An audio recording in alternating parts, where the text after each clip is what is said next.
What's up, y'all? Just wanted to do an introduction to my project. It's a 2005 Acura RSX Type S. This is a car I plan on taking through the season next year for Rallycross. Doing the California Rally Series in Southern California. Just wanted to kind of give you my thoughts about how I ended up on this car. I've never done any full racing series before, just some motocross, a couple track days and other cars, but wanted to do something in the dirt. So Rallycross is a lot cheaper than stage rally, and I wanted to get into it as cheap as I could with the most seat time, kind of just get my bearings before I go and do a full stage rally car. If you guys aren't familiar with the amount of prep work for a stage rally car, could be pretty pricey just for the standard equipment, so roll cage, seats, harness, all the safety equipment you need to get started in stage rally, as well as you need a reliable car that works. Entry fees are a lot more expensive, so before I go full bore into that, I wanted to just get an introduction and everything, so decided to go with Rallycross instead. The hardest decision out of all of this was picking between rear-wheel drive, front-wheel drive, and all-wheel drive. I've had a couple Subarus in the past, but being here in California, it'd be difficult to get a reliable non-turbo Subaru to do some Rallycross in. And I know the 5-speed transmissions that typically come in those non-turbo Subarus aren't the best. Specifically looking at like 99 to 2007, the most popular platforms probably out there right now for anything rally in the States. So that left me between rear-wheel drive and front-wheel drive. Rear-wheel drive is definitely fun in the dirt, getting sideways, a lot of oversteer, but doesn't really translate well into quick times in stage rally. So doing more research, saw that a lot of people recommended front-wheel drive for learning to drive on the dirt. They say if you can drive front-wheel drive on the dirt, you can pretty much drive anything. I'd eventually like to get into all-wheel drive, since that's where a lot of the competition is. But I definitely wanted a solid front-wheel drive platform to start with for now. Even before I decided to go with front-wheel drive, some of the things I wanted from the car were reliable drivetrain, aftermarket support, and you got to be able to pick up the car for fairly cheap. I didn't really want to spend more than $5,000, I guess I'd say. Be happier to stick around $2,000. For this, I went somewhere in between.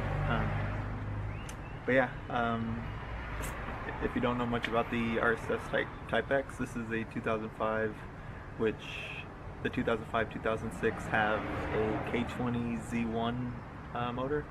It makes 210 horsepower on paper at the crank. It's a 6-speed with an open diff. I'm still debating whether I want to do a welded front diff or run with it as an open diff for a while, or drop the cash for a decent LSD, but we'll see how that goes. Most people describe the K20 engine and trans combo as bulletproof. There's tons of builds out there with K24s, K20s that make a good amount of horsepower, all motor, no turbo, no supercharger, nothing. Being that the first year I wanted to drive my car to most of the events, I wanted a reliability. So the fact that you can, given that you can build up these motors to be higher horsepower than stock, thought it'd be a kind of a no-brainer to go with the Honda. There were a couple other platforms I looked at. This is the DC5 Integra, is what the platform's known as. I did look at a DC2 GSR that had a B18 A2, I believe, but that chassis was a little bit too old, and the motor's a little bit too old for me as well. It's not as bulletproof as the K20s or the K series in general, and they're getting harder to find in decent condition. This car right here is a single owner. Guy kind of babied it for the whole time he had it. Bought it new, but as you can see, it's a Honda. Clear coat's completely gone.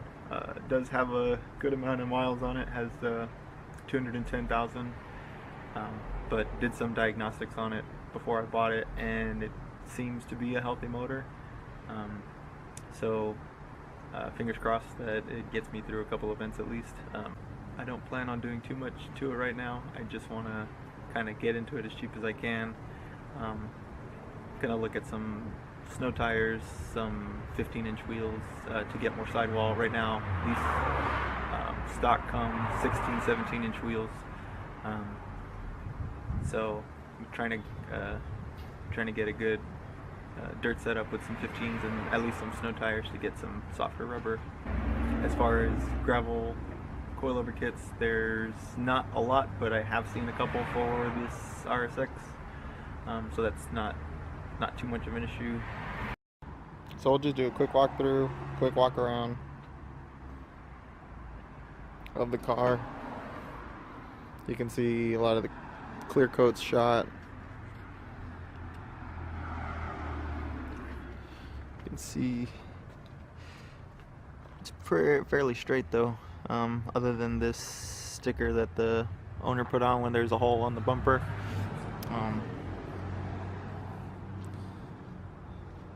There's a good amount of clear coat that's gone.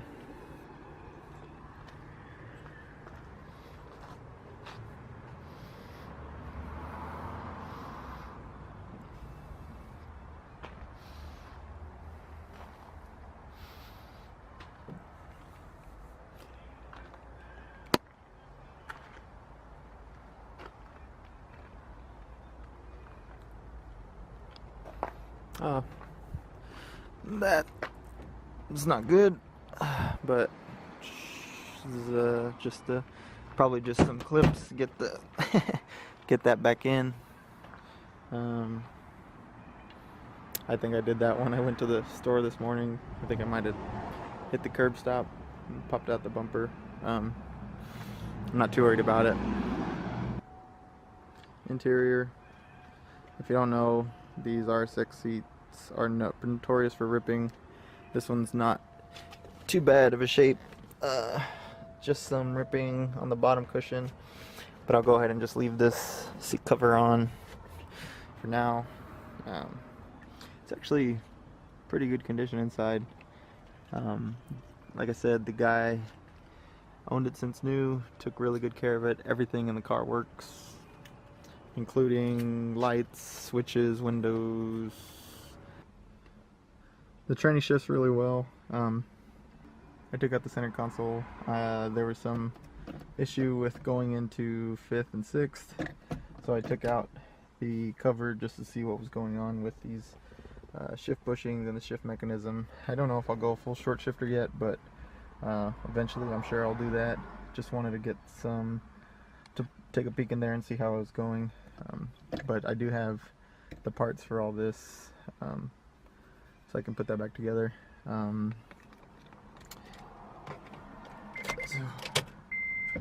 you can see 211,000 miles basically. So not bad. So next we'll just take a peek in the engine bay. All stock except for the short ram intake. Don't have a stock airbox, or else I would have put it back on. I don't know how this filter will hold up in the dirt. Probably not very good. Might get some filter foam and wrap it in it, some oiled filter foam. But for now, I haven't touched the car at all. I haven't done anything to it. I did take off the coil covers and the injector cover just to poke around and see how things. I did do a compression check, so made sure that was all good. before I bought it. But yeah, fairly clean, nothing too crazy, just minor dust.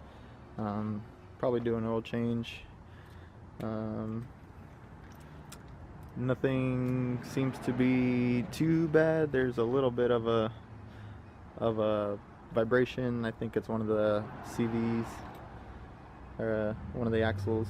But I do plan to change all the brakes, all the rotors before I go to the first event. These are drilled and slotted, which are not necessarily what you want for Rallycross, but like I said, I haven't had time to get into it too much. But